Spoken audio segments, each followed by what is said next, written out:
Hello viewers, it's SuperGT here. Welcome back to another episode of Power Laps. Now this one is going to be a stark contrast to the previous episode. In the last one we looked at the slowest cars in the game, and the BMW iSeta is the slowest car around the track that we're doing. It did a lap of 4 minutes 36 seconds. The Pagani Huayra did a 2:03, so quite a lot quicker.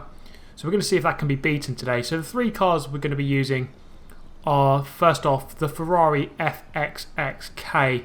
So this is a very rare track prototype car. Only 40 of these have been made, and it's S2 rated 998. All three cars are 998 rated, so one of these three cars should be the quickest, and we'll see if one of them can beat the 2-minute barrier. So the next car is the Koenigsegg One. Now this car, I'd imagine, is going to have the highest top speed of the three cars, well over 260 miles an hour, maybe even over 270. The name derives from the fact that it has a 1:1 power to weight ratio. Finally, we have the Ultima Evolution 1020. The 1020 originates from the fact that it has 1020 or 1020 brake horsepower, so of course a very powerful car. So all three 998 rated, all three are rear wheel drive. So this should, in theory, be a very even contest. So first off, we're going to go with the Ultima. Okay, so here we are at the start of the 3.8 mile tramline sprint course. Off the line with quite a lot of wheel spin, which you could expect, I guess. This car does have over 1,000 horsepower and is fairly light. First, through the first two corners, quite nicely actually, so not too bad already. Coming through this right hand kink at over 180 miles per hour, reaching 200 already, and almost getting to 230 before we brake for the left hander.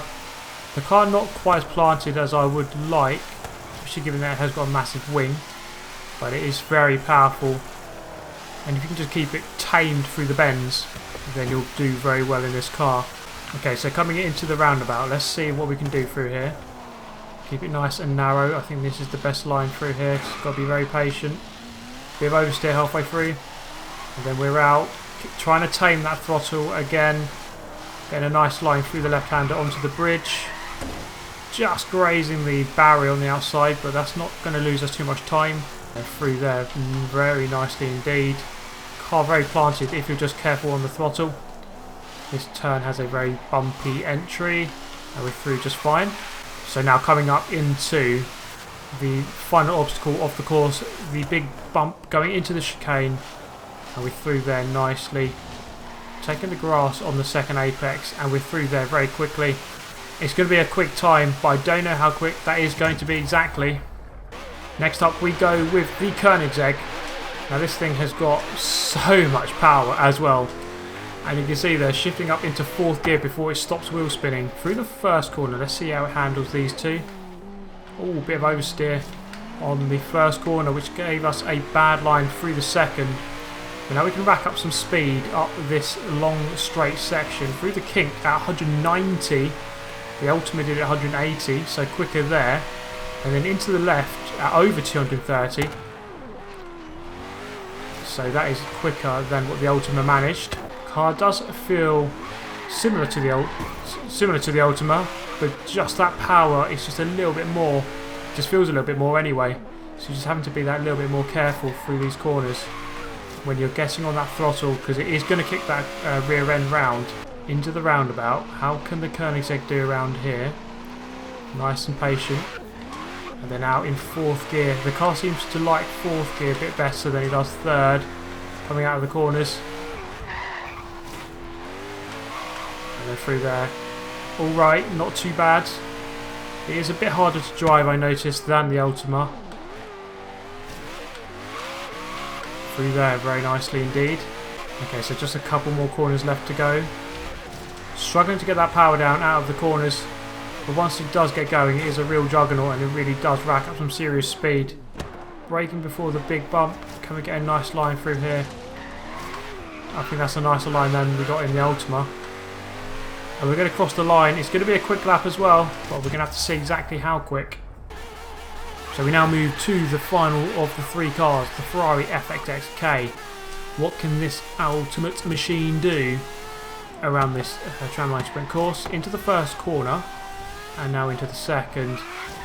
On the exit the car feels very planted, very rooted actually to the ground. I could have the confidence to press that throttle and the car just simply wants to accelerate rather than spin the tyres for 10 years. So coming down here, less than 200 miles per hour, which is quite a lot slower than the previous two cars. But I can just hold a lot more grip through the corners actually. So the car is a lot quicker through the corners and easier to accelerate out of the corners with compared to the previous two cars. But it is just a bit slower down the straight, so that is going to make for an interesting battle to see which one of the three is the quickest. They do have slightly different approaches to how they go about getting quick laps. Into the roundabout, let's see what we can do through here. I'd imagine it's going to be fairly similar. 56 miles per hour through there. On the exit, shifting up to 4th gear, that seemed to be about the same for most of the cars. And through the left-hander, carrying a lot of speed through there, maybe a bit too much actually. Going into the barrier on the exit, but we only get one try in these runs. Maybe a bit early on the brakes, but that corner can be very deceiving. Wrecking a couple of bins on the exit into the 90-degree left, and then we've not got very long left to go. Through a fast left kink. Now this corner coming up is very difficult because you have a massive bump, and I'm just going to brake just before it, because if you brake after it you are pretty much fucked. Through the apex of the second part, and we're through just about okay. Bit of wheel spin. Let's see how quick that's going to be. So this now moves us to the power lap time board, as you can see here.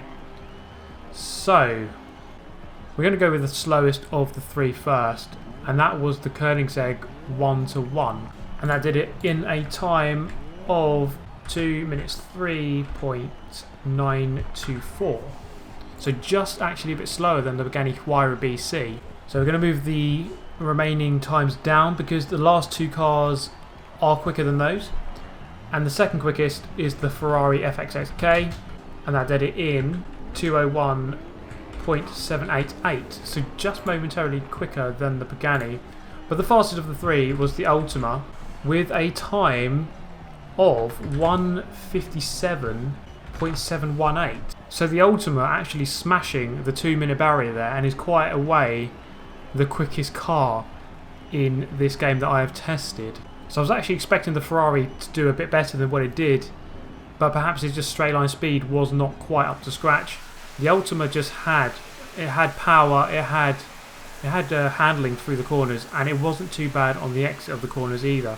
So it kind of had everything, and it's good for sliding around, which is good in Forza Horizon. So overall, the Ultima Evolution 1020, a very solid and quick car. One of the quickest in the game. The quickest that I've driven around the power lap times. But this is where you can suggest more cars for me to test. Ideally suggest cars in batches of 3 or 4, and then we can try to go for another competition to see which cars fare the best around this course. So that's going to bring a close to this video, guys. Thank you very much for watching.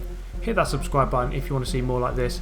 Hit the like button as well if you did like the video, and hope to see you in the next one. Thank you very much for watching. Goodbye.